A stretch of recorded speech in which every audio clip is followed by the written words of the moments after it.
Welcome back, my friends. In today's video, I'm going to show you top 8 new features that works with iOS 13, the latest version of operating system for iPhones as of September 2019.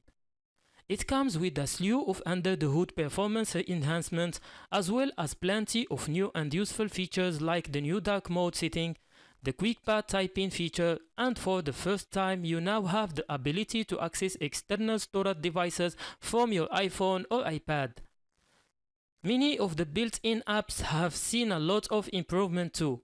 The Reminders app, for example, has been completely overhauled, making it much easier to keep track of everything from your to-do list to more complex projects. And the Photos app has a revamped and expanded set of editing tools to enhance and improve your pictures and videos. Hi, I am Anas Gillaf and we'll be looking at all of these new capabilities and more in iOS 13, the new operating system for iPhones. Let's jump in and get started.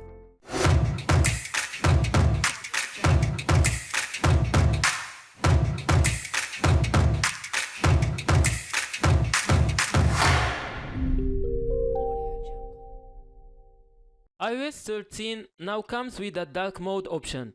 This is a feature that displays apps and the interface in darker color combinations on screen, which is a lot easier on your eyes at night or when you are in a dimly lit environment. So if you want to enable the dark mode, go to Settings, to Display and Brightness, and here at the top you will find the light and dark options. So I am currently in the light mode, but if I tap dark, we immediately switch over to the dark color palette. Please, dear friends, don't forget to subscribe to my channel, give me a thumb up and press the bell icon to get more interesting videos. And you can see how this could be less straining on your eyes, especially at night or when you are in a dark room. Now, notice we have this automatic switch down here. Turning that on gives you some options below it. So when I do that, light is now selected, since it's currently daytime where I am, and you can see that it says light until sunset. So when it gets to be sunset later today, my phone will automatically switch to dark mode. Or if I select dark mode again right now, notice the option is dark until sunrise. Now I can also tap options and set a custom schedule for when I want light and dark mode to start. I just tap back for now, and of course if you just prefer one or the other, you can turn off automatic and just leave either dark mode or light mode enabled all the time. Now be aware that dark mode has to be supported by the apps you use. All of iOS built-in apps support dark mode, so for example, if I switch to the Mail app, notice it's in dark mode. Or if I open the calendar, notice it's in dark mode too. But if I open up a third-party app like Starbucks, for example, this is an app that doesn't support the dark mode yet.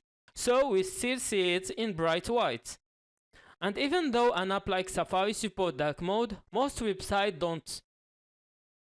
So even though it's nice and dark now, if I go to google.com, I'm seeing the usual white web page here, which again can come across as extra bright when you are using dark mode. Now, lastly, if you want a quicker way to switch between light and dark modes, you can open up Control Center and long hold on the brightness control, and here you can toggle between the light and dark appearance without having to go into settings. Or, if you want to be able to switch between modes even more quickly, you can add the dark mode button to Control Center. You have to go to Settings, Control Center, Customize Controls, and here under More Controls, you can add dark mode. So now when I swipe down to Control Center, we have this button here to toggle between modes. So if I tap that, I am now immediately in dark mode, and I can bring up Control Center again to quickly turn it off. Okay, so that's the new dark mode option in iOS 13.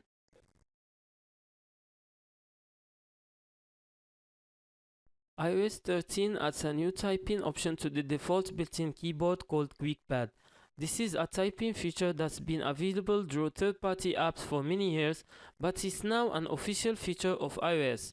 And the idea is that in addition to typing letters one at a time, You can now also swipe your finger over letters in one continuous motion without lifting your finger from the screen.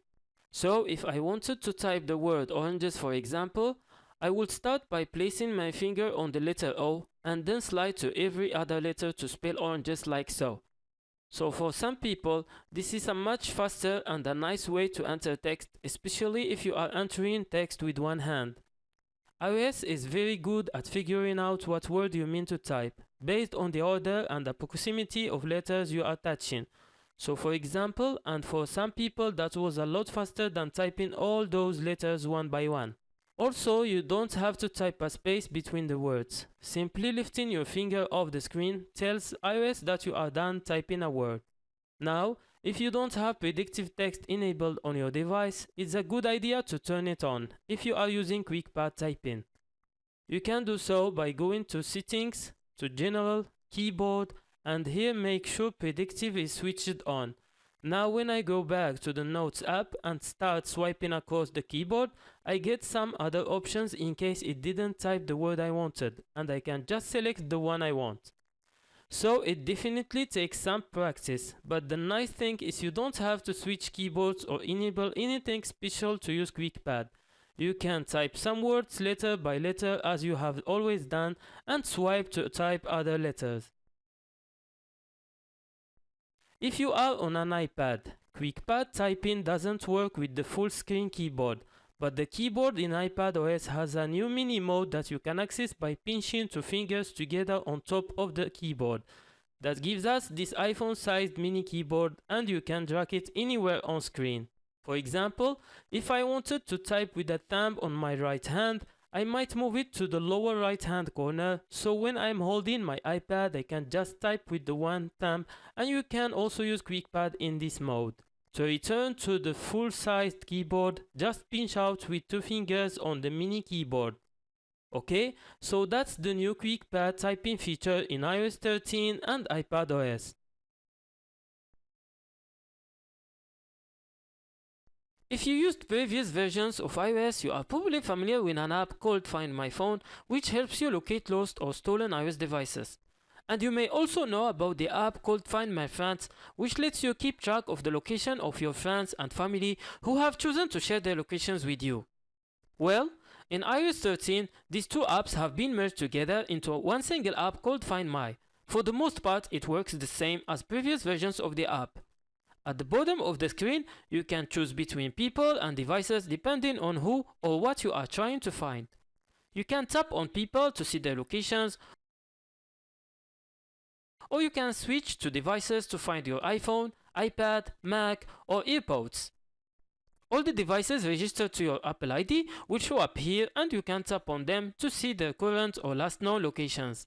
And you can still do things like make them play a sound so you can locate them in your home, or mark them as lost so you can lock them if they are not already locked with a passcode, and continue to track their locations. Now, in the past, your lost devices needed to be connected to a Wi-Fi or cellular network in order to pinpoint their locations.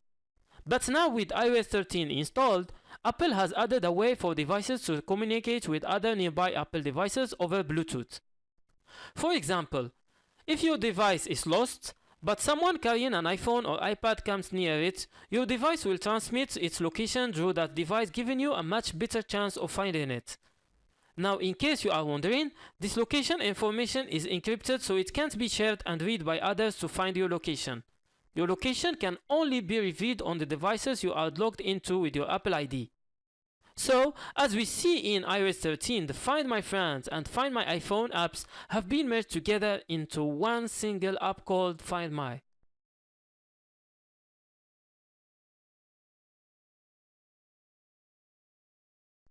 With iOS 13, you are able to connect external storage devices to your iPhone or iPad.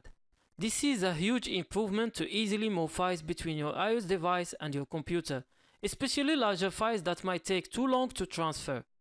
On your iPad, you should find that most flash drives or SD cards should have no problem being recognized by your device.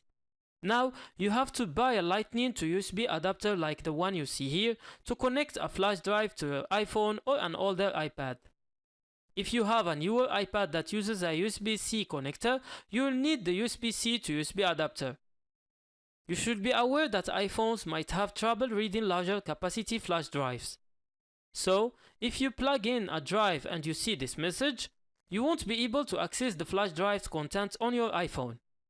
Just tap OK and unplug the flash drive. Instead, I will plug another drive that has a smaller capacity.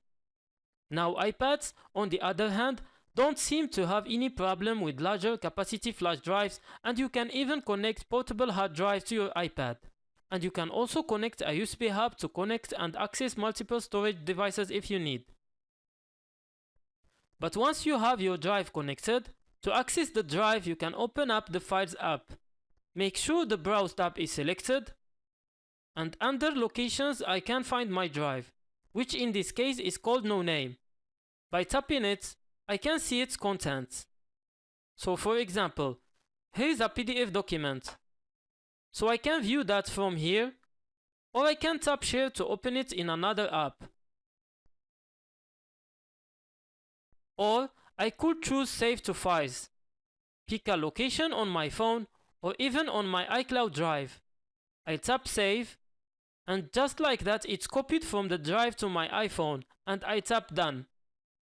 Now of course, this works the other way too. If I browse the Files app, I go into my phone, I choose a file that I want to move to the flash drive. I can just select it, tap the Share button, choose Save to Files. And here I will select my flash drive and tap Save. And I have now copied that file from my phone to my flash drive, so I can now disconnect the drive and connect it to a computer to access that file.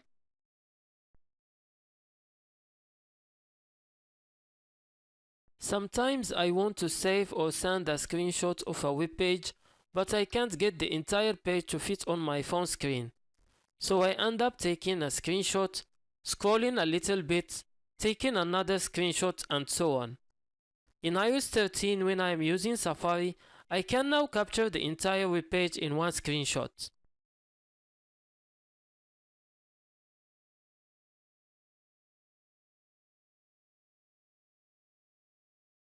Start by taking the screenshot as normal by pressing the volume up and side buttons together. Other devices, with the home button, you will press the home and lock buttons together. And as usual, you will see a thumbnail of the screenshot appear. Tap it to view it. In new iOS 13, we now have the option at the top to select either screen or a full page. Notice when I select full page, I can see the entire web page on the side of the screen, and we have a rectangle showing the portion of the page I'm currently viewing. And I can slide the rectangle to view different sections of the page, and of course I can use the annotations tools to mark up the image as I could do before. So to save the entire web page, keep full page selected and tap Done. Tap Save PDF to Files and choose a location to save it. Unlike a regular screenshot, the images don't save to your camera roll. Instead, the entire web page is saved as a PDF under the Files app. And I'll tap Save, and now I can go into Files,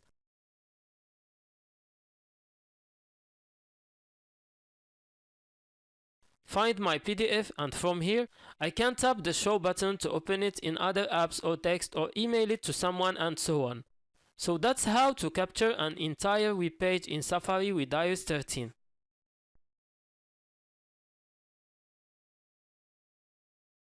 In iOS 13, Apple has improved the Share option, which is the screen that opens anytime you tap the Share button. For example, I am here in the Files app and I have opened the PDF screenshot of a web page that I have previously saved here. I'll tap the Share button, so if you are familiar with previous versions of the Share sheet, you will notice the redesign here. The Share sheet is where you can share the selected file, document, image with others or between the apps on your device. Apple has made it a lot easier and useful in iOS 13. Now exactly what you will depend on the type of file or item you are sharing, but the basic layout of the share sheet will remain the same. The first row at the top is based on intelligent recommendations that your device has learned from the types of things you often share and who you share them with. For example, the people you share files with the most often will show up in the top row. along with the method you usually use to share the files. So if you are always texting images to your wife, you will see the options to share this item with her over the Messages app, or if you are always emailing web pages to a certain friend, you will see the options to send the file to him via email. This can be a big time saver.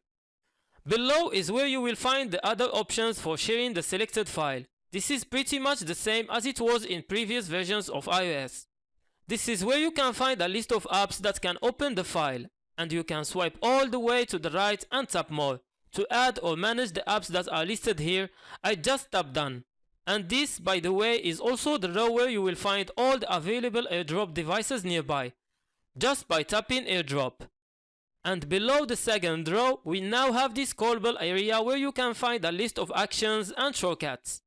The copy function is here at the top, and that's really useful if you just want to copy a photo or a file and pass it into a message. And what you see below is going to vary depending on the type of file you are sharing.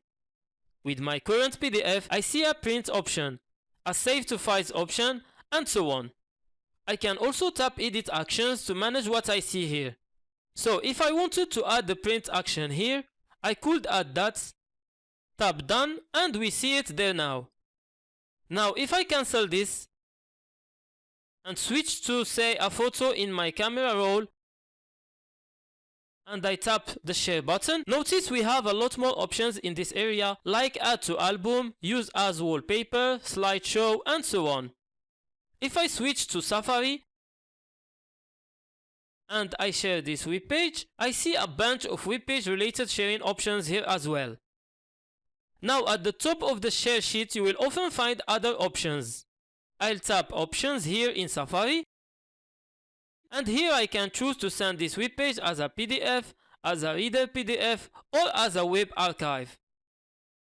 You will see different options again depending on the type of file you are sharing.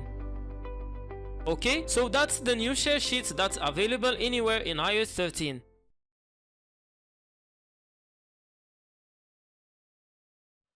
When you take a photo with your iPhone, the photo file includes data that records the location where the photo was taken. For example, you can see here in this photo in the preview app on my Mac that all I have to do is go to Tools and Show Location Info, and I can see exactly where this photo was taken. This is useful because it allows you to look up photos you shot in specific places later on. But there may be times when you want to share a photo with others, but you may not want to reveal where the photo was taken if you are texting it to someone you might not know that well. There are any number of reasons you might want to keep location information private, and iOS 13 has added a way to easily do that. Start by going into the Photos app and selecting the photo you want to share. Tap the share button, and we have seen this new share sheet layout in iOS 13 already in previous video. If not, I have added the link in the card that appears at the top now. Here at the top we have options. Whether you see this options button and what you find in it depends on the type of file you are sharing.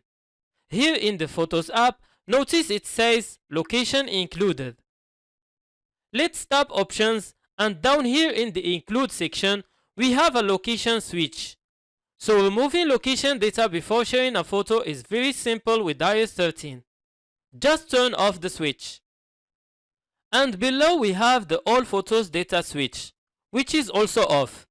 If I enable that, that automatically enables the location data, and you can read below that if you share this photo over AirDrop, this photo will include metadata like keywords and photo descriptions. If you want to make sure there is no information sent with this photo, make sure both of these switches are off. Now, when I tap done, we can see here at the top it says now no location, and I can safely share this photo without its location. When I come back to my Mac and I open the same photo again here in the preview app, notice now when I go to Tools menu, Show Location Info is disabled because there is no location info to show. Alright, so that's how to remove location data from a photo before sharing it from iOS 13.